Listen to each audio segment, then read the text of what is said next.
Subscribe करें friend of student channel और साथ में ही बेल आइकन भी दबा दें ताकि नोटिफिकेशन मिलती रहे।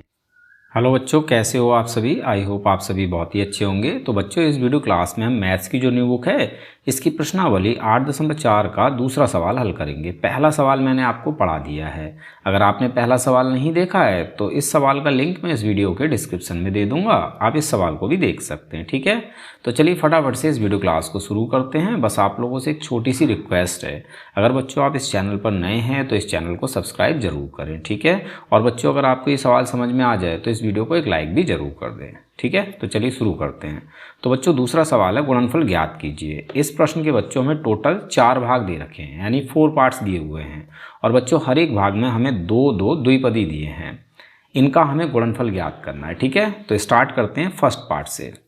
तो बच्चों फर्स्ट पार्ट में हमें पहली ब्रैकेट में दिया है 5 - 2x और दूसरी ब्रैकेट में दिया है 3 + x। हमें इन दोनों का गुणनफल ज्ञात करना है। ठीक है, तो चलिए फटाफट से हल करते हैं। एक एक स्टेप आपको समझाता हुआ चलूँगा, सवाल आपको समझ में आ जाएगा। ठीक है बच्चों, तो देखो बच्चों हमें क्या करना है, हमें 5 - 2x की गुणा करनी है 3 + x से। ठीक है बच्चों, अब देखो गुणा करने का तरीका क्या होगा। सबसे पहले हम 5 से इन दोनों पदों को गुणा करेंगे। ठीक है, तो हमें कुछ इस तरह से लिखना है, 5 गुणा में इन दोनों पदों को, यानी इस ब्रैकेट को पूरा लिख लो, 3 + x। ठीक है, हमने क्या किया, 5 लिखा, गुणा लगाया और इस ब्रैकेट को लिख लिया। ठीक है, अब हमें बच्चों फिर से -2x से इन दोनों पदों को गुणा करना है। तो हमें लिखना है -2x और गुणा लगाकर इन दोनों पदों को, यानी इस ब्रैकेट को, 3 + x। ठीक है बच्चों, अब हम फटाफट से गुणा कर लेते हैं। तो 5 की गुणा 3 से करेंगे, ये हो जाएगा 5 × 3 = 15, प्लस है प्लस लगा लेंगे। अब 5 की गुणा हमें x से करना है, तो ये हो जाएगा 5x। ठीक है बच्चों, अब यही काम हमें यहाँ करना है। क्लियर है, पहले माइनस लगा लेते हैं। अब 2x से 3 की गुणा करेंगे तो 2 × 3 = 6 हो जाएगा, बचेगा x, तो ये आ जाएगा ज्यों का त्यों। ठीक, अब हमें 2x से x की गुणा करनी है। x से पहले प्लस है और 2x से पहले है माइनस, तो बच्चों सबसे पहले हम माइनस और प्लस की गुणा करेंगे, तो माइनस गुणा प्लस, ये हो जाएगा माइनस। ठीक है, अब 2x से x की गुणा कर लेते हैं, तो 2 आ जाएगा ज्यों का त्यों, बचेगा x × x, तो ये हो जाएगा x की घात 2। क्यों, क्योंकि देखो बच्चों अगर आधार एक जैसे हों तो हम क्या करते हैं, गुणा में घातों को जोड़ते हैं। यहाँ आधार x है और यहाँ पर भी आधार x है, यानी दोनों ही एक जैसे चर हैं। ठीक है, तो हमें क्या करना होगा, इनकी घातों को जोड़कर लिखना होगा। यहाँ घात कितनी है x की, 1, और यहाँ कितनी है, यहाँ पर भी 1 है। जहाँ कोई घात नहीं लगी होती है वहाँ घात कितनी होती है बच्चों, 1 होती है। ठीक है, तो हमें क्या करना है, एक बार x लिखना है, फिर इन दोनों घातों को जोड़कर लिख लेना है। क्लियर हो गया, तो हमें गुणा करके प्राप्त हुआ 15 + 5x - 6x - 2x²। ठीक है, अब बच्चों इस पूरे व्यंजक में हमें समान पदों को चेक करना है।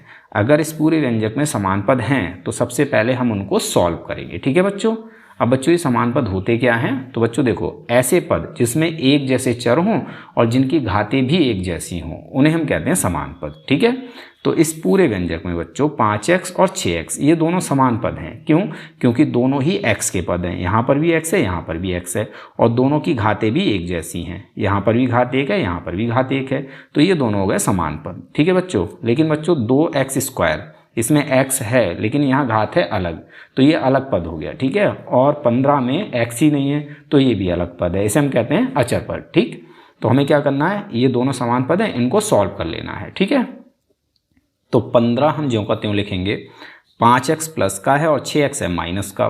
दोनों पदों के चिन्ह हैं अलग अलग। जब चिन्ह अलग अलग होते हैं बच्चों तो हम पदों को आपस में घटाते हैं। ठीक है, तो यहाँ हमें 6x में से 5x को घटाना है, तो कितना बचेगा, 1x, और 6 से पहले माइनस, तो माइनस का 1x। ठीक है, हमें यहाँ x लिख लेना है, 1 लिखने की ज़रूरत नहीं है। तो 6x में से 5x को घटाएंगे तो क्या बचेगा, माइनस का 1x। ठीक है, फिर है हमारा -2x², तो इसको हम ज्यों का त्यों लिख लेंगे। ठीक है बच्चों, अब देखो यहाँ पर इस पूरे व्यंजक में कोई भी समान पद नहीं है। देखो ये अचर पद है, ये x का पद है और ये x² का पद है, तो ये तीनों ही पद हैं अलग अलग। ठीक है, तो अब इनको हमें सॉल्व नहीं करना, यही हमारा आंसर हो जाता है। आई होप सवाल आपको समझ में आ गया होगा। चलिए सेकेंड पार्ट को सॉल्व करते हैं। तो बच्चों सेकेंड पार्ट में हमें दिया है x + 7y और 7x - y। तो यहाँ पर भी हमें क्या करना है, इन दोनों का गुणनफल ज्ञात करना है। ठीक है, चलिए हल करते हैं। तो बच्चों हमें x प्लस 7y की गुणा करनी है 7x माइनस 22 से। ठीक है, तो हम क्या करेंगे, x की गुणा इन दोनों पदों से करेंगे। तो हमें लिखना है x गुणा में इस ब्रैकेट को 7x माइनस 22। ठीक है, अब हमें प्लस 7y से भी इन दोनों पदों को गुणा करना है। तो हमें लिखना है प्लस 7y गुणा में इस ब्रैकेट को 7x माइनस 22। ठीक है बच्चों, चलिए गुणा करते हैं फटाफट से। तो x की गुणा करेंगे 7x से, तो 7 आ जाएगा ज्यों का त्यों, फिर बचेगा x गुणा x, तो ये हो जाएगा x स्क्वायर। ठीक है, माइनस लगा लेंगे। अब x की गुणा y से करेंगे तो ये हो जाएगा xy। यहाँ पर भी हमें यही काम करना है, यहाँ प्लस है, प्लस लगा लेते हैं। अब 7y गुणा 7x से करेंगे तो कितना मिलेगा, 7 गुणा 7 49, बचेगा y गुणा x, तो ये हो जाएगा xy।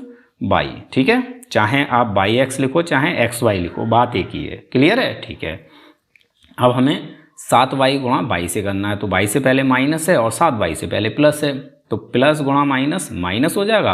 अब 7 आ जाएगा ज्यों का त्यों, फिर y गुणा y, ये हो जाएगा y स्क्वायर। ठीक है, अब इस पूरे व्यंजक में हमें समान पदों को सॉल्व कर लेना है। तो xy और 49xy ये दोनों समान पद हैं। क्यों? क्योंकि दोनों में xy है और घातें भी एक जैसी हैं, तो ये दोनों समान पद हो गए। ठीक है, 7x स्क्वायर ये अलग पद है और 7y स्क्वायर ये भी अलग पद है। ठीक, तो इन दोनों को सॉल्व करना है। तो 7x स्क्वायर हम ज्यों का त्यों लिखेंगे। ठीक है, अब ये है 1xy माइनस का और ये है 49xy प्लस का। दोनों पदों के चिन्ह हैं अलग अलग, तो क्या करना है, दोनों पदों को आपस में घटा लेना है। ठीक है, तो 49xy में से 1xy घटाएंगे तो क्या बचेगा, प्लस का 48xy। ठीक है, 48xy। फिर बचता हमारा माइनस 7y स्क्वायर, तो इसको हम ज्यों का त्यों लिखेंगे, माइनस 7y स्क्वायर। अब इसमें कोई भी समान पद नहीं है, तो ये हमारा हो गया आंसर यानी गुणनफल। ठीक है, चलिए नेक्स्ट पार्ट को सॉल्व करते हैं। थर्ड पार्ट में बच्चों में दिया है a स्क्वायर प्लस बी और a प्लस बी स्क्वायर। चलिए इसको भी हल कर लेते हैं। तो बच्चों हमें क्या करना है, a स्क्वायर प्लस बी की गुणा करनी है a प्लस बी स्क्वायर से। ठीक है, तो सबसे पहले हम a स्क्वायर से इन दोनों पदों की गुणा करेंगे। तो हमें लिखना है a स्क्वायर गुणा में इस ब्रैकेट को a प्लस बी स्क्वायर। ठीक है, अब हमें प्लस बी से भी इन दोनों पदों को गुणा करना है। तो हमें लिखना है प्लस बी गुणा में इस ब्रैकेट को a प्लस बी स्क्वायर। ठीक है, चलिए फटाफट से गुणा करते हैं। तो a स्क्वायर गुणा a, ये हो जाएगा a की घात 3। क्यों? क्योंकि यहाँ a की घात 2 है, यहाँ a की घात 1 है, तो हमें क्या करना है, इन घातों को जोड़कर लिख लेना है। ठीक है, अब प्लस लगाएंगे। अब a स्क्वायर बी स्क्वायर की गुणा होगी तो ये हो जाएगा a स्क्वायर बी स्क्वायर। ठीक है, अब यही काम हमें यहाँ करना है। प्लस है, प्लस लगा लेते हैं। अब b की गुणा ऐसे करेंगे तो ये हो जाएगा a b। चाहे आप b a लिखो चाहे a b लिखो, बात एक ही है। ठीक है, अब b की गुणा b स्क्वायर से, b स्क्वायर प्लस है प्लस का और b भी प्लस का है, तो यहाँ आ जाएगा प्लस। अब b की गुणा b स्क्वायर से करेंगे तो ये हो जाएगा b की घात 3। क्यों? क्योंकि यहाँ b की घात 1 है, यहाँ b की घात 2 है, दोनों की घातों को जोड़ लेंगे। ठीक है, अब इस पूरे व्यंजक में बच्चों कोई भी समान पद नहीं है। देखो, ये a की घात 3 का पद है, ये a स्क्वायर बी स्क्वायर का पद है, ये ए बी का पद है और ये b की घात 3 का पद है। तो ये पद भी अलग है, ये भी अलग है, ये भी अलग है, ये भी अलग है। सभी पद अलग अलग हैं, कोई भी समान पद नहीं है, तो इसको हमें सॉल्व नहीं करना है। यही हमारा हो जाता है आंसर। ठीक है बच्चों, चलिए लास्ट पार्ट को सॉल्व करते हैं। तो बच्चों लास्ट पार्ट में हमें दिया है P square minus Q square और 2p प्लस क्यू। चलिए फटाफट से हल करते हैं। तो बच्चों हमें P square minus Q square की गुणा करनी है 2p प्लस क्यू से। ठीक है, तो सबसे पहले हम क्या करेंगे, पी स्क्वायर से इन दोनों पदों की गुणा करेंगे। ठीक है, तो हमें लिखना है पी स्क्वायर गुणा में इन दोनों पदों को यानी इस ब्रैकेट को 2p प्लस क्यू। ठीक है, अब हमें माइनस क्यू स्क्वायर से भी इन दोनों पदों को गुणा करना है। तो हमें लिखना है माइनस क्यू स्क्वायर गुणा इस ब्रैकेट को 2p प्लस क्यू। ठीक है, फटाफट से गुणा करते हैं। तो p स्क्वायर गुणा 2p, 2 आ जाएगा ज्यों का त्यों, p स्क्वायर गुणा p, ये हो जाएगा p की घात 3। क्यों? क्योंकि यहाँ घात 2 है, यहाँ घात 1 है, तो भाई घातों को जोड़कर लिख लेंगे। ठीक है, प्लस अब पी स्क्वायर की गुणा क्यू से, तो ये हो जाएगा पी स्क्वायर क्यू। ठीक, अब यही काम हमें यहाँ करना है, क्यू स्क्वायर से 2p की गुणा करना है। यहाँ माइनस है, माइनस लगा लेते हैं, 2 आ जाएगा ज्यों का त्यों, p भी ज्यों का त्यों आएगा और क्यू स्क्वायर भी ज्यों का त्यों आ जाएगा। ठीक है, फिर हमें क्यू स्क्वायर से क्यू की गुणा करनी है। क्यू से पहले प्लस है और क्यू स्क्वायर से पहले माइनस है, तो माइनस गुणा प्लस माइनस हो जाएगा। अब क्यू स्क्वायर गुणा क्यू, ये हो जाएगा क्यू की घात 3। क्यों? क्योंकि यहाँ क्यू की घात 2 है, यहाँ क्यू की घात 1 है, तो वही घातों को जोड़ कर लिख लेंगे। ठीक है, अब इस पूरे व्यंजक में हमें समान पदों को चेक कर लेना है। तो देखो, ये है p की घात 3 का पद, ये p स्क्वायर q का पद है, और ये है p q स्क्वायर का पद, और ये है q की घात 3 का पद। तो इस पूरे व्यंजक में कहीं पर भी समान पद नहीं है, सभी पद अलग अलग हैं। ये पद भी अलग है, ये पद भी अलग है, ये पद भी अलग है, और ये पद भी अलग है। ठीक है, इन दोनों पदों को समान पद ना समझ लें आप। देखो, पी क्यू तो है दोनों में, लेकिन यहाँ p की घात 2 है, यहाँ p की घात 1 है, तो घात अलग अलग हो गई। यहाँ q की घात 1 है, यहाँ q की घात 2 है, तो घातें इन दोनों पदों में अलग अलग हैं। एक जैसे चर जरूर हैं, लेकिन घातें अलग अलग हैं, तो ये समान पद नहीं है। ठीक है, तो इस पूरे व्यंजक में कहीं पर भी समान पद नहीं है, तो इसको हमें सॉल्व नहीं करना, यही हो जाएगा आंसर। ठीक है बच्चों, आई होप आपको सभी सवाल समझ में आ गए होंगे। मिलते हैं अपने अगले वीडियो क्लास में।